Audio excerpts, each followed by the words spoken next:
बहुत समय पहले एक घने जंगल के बीचों बीच एक छोटी सी बस्ती बसी हुई थी। इस बस्ती में लोग अपने खेतों में काम करते, जानवर पालते और सामान्य जीवन व्यतीत करते थे। लेकिन इस बस्ती की एक अजीब विशेषता थी, सूर्यास्त के बाद कोई भी व्यक्ति बाहर नहीं निकलता। ऐसा कहा जाता था कि इस जंगल में एक चुड़ैल का वास है जो रात को सक्रिय हो जाती है। बस्ती के बुजुर्ग अक्सर बच्चों को चुड़ैल की कहानियाँ सुनाते थे। कहते थे कि वो चुड़ैल बहुत साल पहले एक युवा लड़की थी जिसका नाम रूपा था। रूपा बहुत सुंदर और मृदुभाषी थी, लेकिन उसकी सुंदरता के कारण कुछ गांव के लोग उससे जलते थे। एक दिन गांव के कुछ पुरुषों ने रूपा पर झूठा आरोप लगाया और उसे जंगल में भगा दिया। उसे कसम दी गई कि अगर वो वापस गांव आएगी तो उसे मौत के घाट उतार दिया जाएगा। बेचारी रूपा ने जंगल में ही शरण ली और वहीं पर उसने अपने प्राण त्याग दिए। रूपा की आत्मा को कभी शांति नहीं मिली।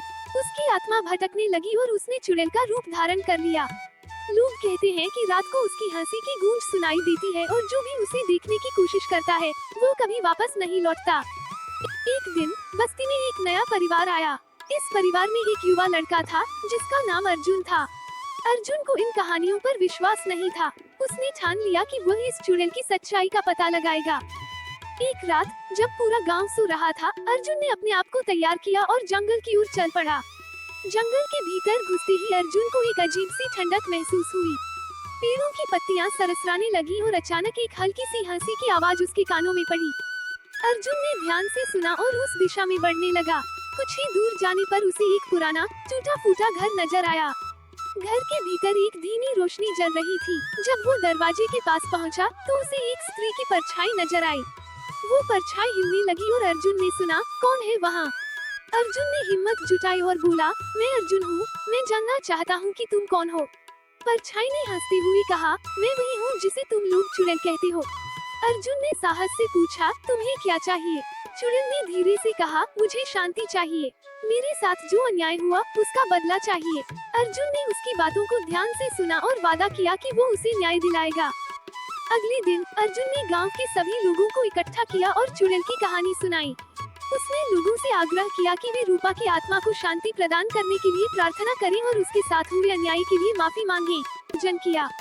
सभी ने मिलकर रूपा की आत्मा की शांति के लिए प्रार्थना की और उसके प्रति किए गए अन्याय के लिए माफी मांगी।